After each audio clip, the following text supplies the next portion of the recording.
بسم اللہ الرحمن الرحیم۔ کیا انہوں نے نہیں دیکھا کہ ان سے پہلے بہت سی قوموں کو اللہ نے غارت کر دیا کہ وہ ان کی طرف لوٹ کر نہیں آئیں گے؟ اللہ کی نشانیوں پر ذرا غور کرو۔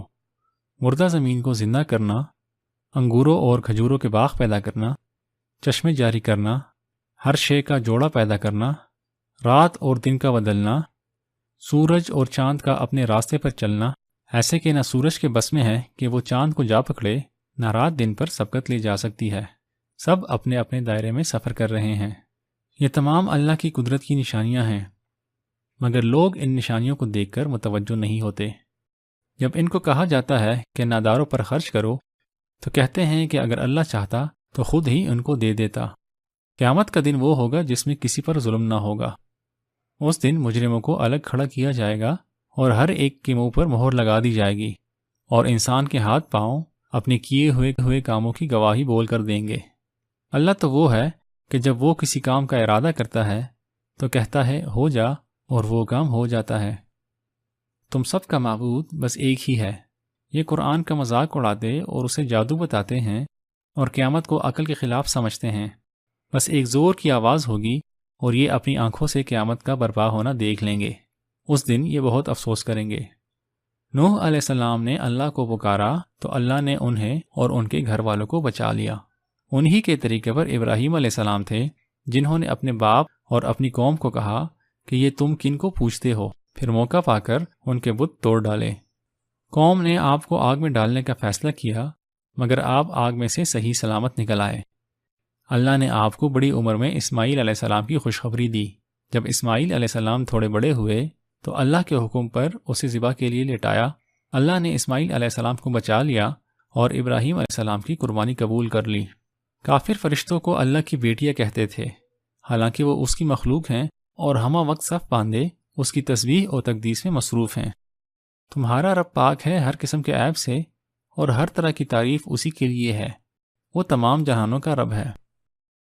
اللہ نے قرآن کی قسم کھائی ہے کہ یہ نصیحت بھرا ہے، مگر جو لوگ انکار کر رہے ہیں وہ غرور اور ضد میں مبتلا ہیں۔ ان لوگوں سے پہلے اللہ نے بہت سی جماعتیں ہلاک کی۔ جب ان پر برا وقت آیا تو پھر چیخ و پکار کرنے لگے، مگر اب وقت گزر چکا تھا۔ اس سے پہلے قوم نوح، عاد، سمود، ہیکا والے اور فرعون بڑے بڑے گروہ گزر چکے۔ سب نے رسولوں کو جھٹلایا، پھر ان پر سزا ثابت ہوئی۔ اے نبی، آپ ان کی نامعقول باتوں پر صبر کیجیے۔ اللہ نے آسمان اور زمین کا نظام بیکار نہیں بنایا۔ کیا اللہ ان لوگوں کو جو ایمان لائے اور نیک عمل کرتے رہے ان لوگوں کے برابر کر دے گا جو زمین میں فساد مچاتے رہے؟ یا اللہ سے ڈرنے والوں کو بدکاروں جیسا کر دے گا؟ ہرگز نہیں۔ ایوب علیہ السلام نے دعا کی، اے رب، مجھے شیطان نے سخت تکلیف اور عذاب میں ڈال دیا ہے۔ اللہ نے ان سے کہا کہ وہ اپنی ایڑی زمین پر ماریں، جس سے ٹھنڈے پانی کا چشمہ زمین سے نکل آیا، جس کے پانی سے انہوں نے شفا پائی۔ بدعمال دوزخی گرم پانی اور پیپ پئیں گے، اور ان پر طرح طرح کے عذاب ہوں گے۔ وہ کہیں گے، اے اللہ، جو لوگ ہماری بدبختی کا سبب بنے انہیں دگنا عذاب دے، اور حسرت کے ساتھ دیکھیں گے کہ جن لوگوں کو ہم حقیر جان کر مذاق اڑاتے تھے وہ تو ہمیں یہاں عذاب میں نظر نہیں آتے۔ اللہ نے یہ کتاب آپ سلم پر نازل کی حق کے ساتھ، بس لوگوں پر لازم ہے کہ وہ خالص اللہ واحد کی عبادت کریں۔ اللہ نے انسان اور حیوانات کو پیدا کیا، اور اسی نے تمہاری ضروریات کا انتظام کیا۔ اس نے ماں کے پیٹ میں 3 پردوں میں انسان کی پرورش فرمائی۔ وہ کسی کی بندگی اور شکر گزاری کا محتاج نہیں، بلکہ لوگ اس کے محتاج ہیں۔ سب کو اسی کے پاس جانا ہے۔